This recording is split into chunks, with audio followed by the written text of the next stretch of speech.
Hello and welcome to another tutorial. Today we're just going to be having a look at something in Adobe Animate, and that is how you get your onion skin layers to show if they don't seem to be appearing.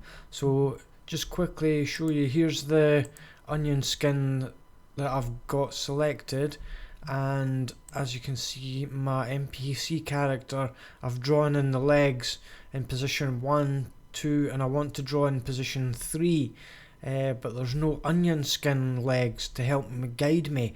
So why is that? Well, it's kind of like a bug, but it's something that you should be aware of, and it's an easy fix. It's basically just because of the layer being locked here. If you unlock it, you can see that the onion skin is available now. So that's all you need to do. It's just a simple case of unlocking the layer, and that should show the onion skin layers below. Okay, hopefully you like that video and you can subscribe to the channel. Thanks very much for watching. Have a great day and take care. Bye bye.